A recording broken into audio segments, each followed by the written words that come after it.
سڵاتانی بێت بینەرانی زاری کرمانجی ئەم کاتتان باش بە شێوێکی ڕاستەوخۆ لەگەڵتانین. دیارە ئەمڕۆ ڕۆژی ژینگەی پەروەردەیە، 31 سێ هەموو ساڵێک لەلایەن وەزارەتی پەروەردە بە ڕۆژی ژینگەی پەروەردە دیاری کراوە لە نێو ناوەندەکانی خوێندن بۆ ئەوەی گرنگی زیاتر بە بابەتی ژینگە پارێزی بدرێتن لە هەر قوتابخانەیەک دووانە تایبەت دەکرێن. ئەوەی ئەیبینن ئێستا لە قوتابخانە و باخچەی منداڵانی سۆرانی عشقینێ و دەوڵەتیەکە فەرمانگەی ژینگەی سۆران لەگەڵ ئێستافی قوتابخانەکە هەڵمەتێکی دارچاندن بەڕێوە ئەچێ. پێش ئێستاش سمینارێکی هۆشیاری ژینگەی بەڕێوە چوو بۆ قوتابیان، چونکە بە پێی بڕیارەکانی وەزارەت تەواوی قوتابخانەکان بە حکومی و ناحکومی دیاری کراون و پابند کراون بەوەی کە ئەمڕۆ دووانە تەرخان بکەن بۆ گرنجیدان بە بابەتی ژینگەی. ئەمڕۆ فەرمانگەی ژینگەی سۆران ڕۆژێکی پڕکار و چاڵاکی هەبوو لە سەر ئاستی هەردوو قەزای ڕواندز و قەزای ناوەندی سۆران. بۆیە ئەمڕۆ ئێستا لە قوتابخانە و باخچەی منداڵانی سۆرانی عشقینێ و دەوڵەتی ئەو هەڵمەتە بەڕێوە ئەچێ. من ئەچمە لای هەژار ماهێر بەڕێوەبەری فەرمانگەی ژینگەی ئیدارەی سۆران. کاکەژار، ماندوو نەبن، ئەمڕۆ ڕۆژێکی پڕچاڵاکی بوو بۆ ئێوە. تا چەند گرنگە لە نێو ناوەندەکانی خوێندن گرنگی بە بابەتی ژینگەی هۆشیاری بدرێت؟ بەناوی خۆی گەورە مێرەبان دەستپێک سوپاس بۆ بەڕێستان. هەروەک دەزانین کە ئەمڕۆ 31 سێ بە ڕۆژی ژینگەی پەروەردە ناوزاند کراوە. ئەوە جێگە خۆشحاڵی بوو لە فەراغی نەبوون هیچ بابەتێکی هۆشیاری ژینگەی لە ناو ناوەندەکانی خوێندن.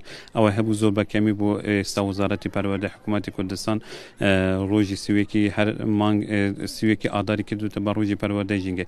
لەم ڕۆژەدا کە زۆرترین چالاکی هۆشیاری ژینگەی تێدا ئەنجام دەدرێتن، چ لە بەلاوکردنەوەی نەمامچاندن و یا چ بەلاوکردنەوەی پەیامی هۆشیاری ژینگەی و خۆت هەلمەتی پاک و خاوینی. ئێمە زۆرترین پەیامان هەبووە وەکو فەرمانگەی ژینگە ئیدارەی سەربەخۆی سووران و وەکو ڕێکخراوی وار بە هاوکاری لەگەر زۆربەی زۆری ئەو قوتابخانەکە سەر بەڕێوەبەتی گشتی پەروەردەی سۆرانن کە ئێمە بتوانین لە ماوەی ئەم یەک ڕۆژەدا زۆرترین کار و چالاکی ژینگەی ئەنجام بدەین.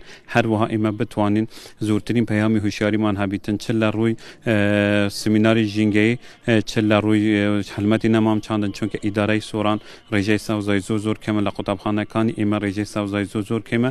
ئێمە بتوانین زۆرترین ڕێژەی سەوزای بچینین. هەروە پەیامێکیشم هەیە، چونکە پەروەردە لە هەر وڵاتێکدا زۆر گرنگە، بە تایبەتتر کە ئەبینین چەند ڕۆژێکی تر بەرەو جەژنی ڕەمەزان ئەچین. بۆمان ئەبیتە بە دوو جەژن، چونکە نەورۆز لە ناو ڕەمەزاندا بوو، دنیان کە خەڵکێکی ئیجگار زۆر لە ناوچە گەشتیارەکانی سنوورەکەمان دەکاتن. بۆیە پەروەردەش گرنگە ئێمە بتوانین لە پەروەردەوە بناغایەکی پێشکەوتوودا بنین، داواکار بین لە خەڵکی خۆمان لە قوتابیەکانی خۆمان. ژینگەی و نیشتیمانەکە ئێمە کە لەمەوە یەک مانگ بوو لە ئیسراحەتدا بوو، ئێمە بتوانین بە پاکی بهێلینەوە.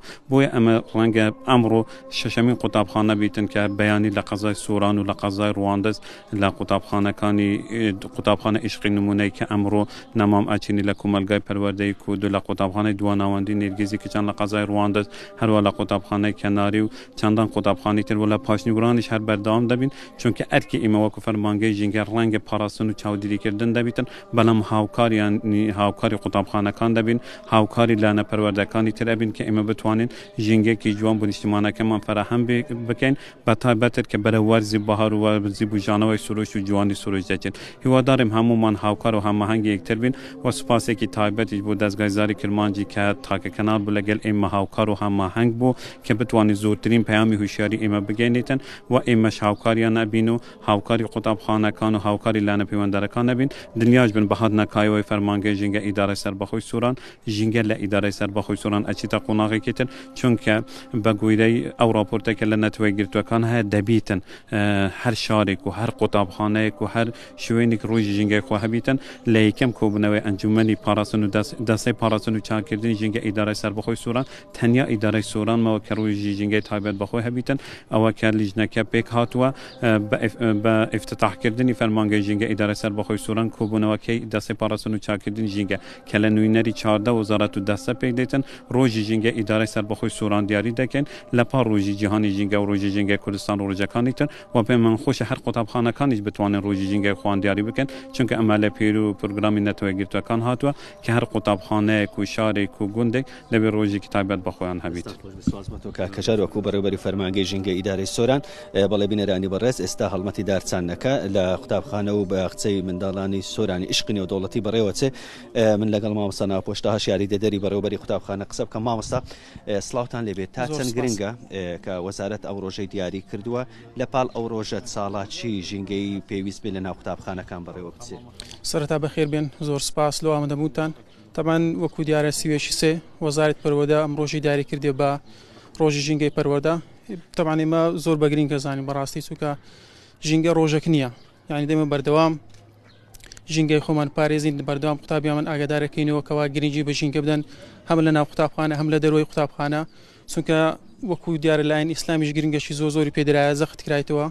وەکو پێغەمبەر دەفەرمی صلی الله علیه وسلم النظافة من الإيمان، واتە پاک و خاوێنی لە باوەڕێوە. بەڕاستی یعنی ئێمە قوتابیان بەردەوام هۆشارەکەینەوە هەم لە ناو قوتابخانە لە دەرەوە بەردەوام گرنگی بە ژینگە بدەن، چونکە دواتر هەر خۆمان لێرە ژینگەکەی خۆمانە، هەم کە ئەو کاتێکەوە دەستنە سەفرە دەستنە دەرەوە بتوانن گرنگی بە ژینگە بدەن و زبر و خاشاکی خۆیان خڕکەنەوە. لێرە وەکو دەبینین ئەمە چەندی شتمان فەرەهەم کردیە، وەکو زبلخانەی، وەکو چەندین کارمەندمان لێرە خزمەتگوزارینە، ئەوانەش ئەرشیان قورسە. بەڕاستی ئێمە دەی بتوانین بە هەموو لای کەرمەتی دەریان بین، بتوانین لە ئەوەی ژینگەی خۆمان بە پاشی ڕابگرین، هەم ژینگەی قوتابخانە هەم ژینگەی دەرەوەی قوتابخانە. لەگەڵمان بووین. بەڵێ بینەرانی بەڕێز پەیامی قوتابیەکی شوێر بگرین لەو قوتابیانەی کە لێرەن بەشدارن بۆ ئەوەی بزانین ئەوان بام قوتابی وەربگرم. ئەمڕۆ چ ڕۆژێکە و لێت بپرسم ئەزانی؟ ئەوڕۆکە ڕۆژ جیهانی پەروەردەی باکوخانی. ئەمڕۆ ڕۆژی ژینگەی پەروەردێ. باشە، تۆ وەکو قوتابیەک لە چ قۆناغێکی خوێندنی؟ لە قۆناغی شەشم، پۆلی شەشی. تا چەند گرنگە ئێوە وەکو قوتابی گرنگی بە پاک و خاوێنی هەم قوتابخانە و ماڵەوە بدەن؟ بەخۆ پاک و خاوێنی سەرەکی ترینیشی جیانە، چونکە ئەگەر پاک و خاوێنی لە جیهاندا نەبێت جیهانەکەش معنای خەڵک زۆر نابیت و تەندروستیش بەرەودۆخێکی خراپ دەڕوات. هەروەها لە ڕووی ئیمانەوە پاک و خاوێنی نیوە ئیمانە. قوتابخانە شار پێویستە بەخۆی دەبی پاک و خاوێن ڕابگرێت و پاشماوەکانمان فڕێ بدەین. کاتێک قوتابیەکە بینی پاشماوەی خۆی فڕێ نادات و نادات بە تەو شوێنێک کە دیاری کراوە، تۆ ئامادەی ئەو پاشماوەی هەڵبگریتەوە؟ بەڵێ. دەست خۆش بێ. سپاس بۆ تۆ کە لەگەڵمان بووی. بەڵێ بینەرانی زاری کرمانجی، ئەوەی ئەبینن ئێستا ئەو هەڵمەتی دارچاندنەیە کە وەکو گوتمان ئەمڕۆ ڕۆژی ژینگەی پەروەردەیە لەسەر ئاستی وەزارەتی پەروەردە کە قوتابخانەکان پابند کراون بۆ ئەوەی کە دووانە تەرخام بکەن بەپێی ئەو ڕێنمایی ژینگانەی کە لە 6 خاڵ خۆی ئەبینێتەوە. مەش ئامانز لەوەی زیاتر سەوزکردن و بایەخ پێدانی ژینگەی پەروەردەی لە نێو ناوەندەکانی خوێندن بۆ ئەوەی ژینگەیەکی لەبار و تەندروست هەبێت.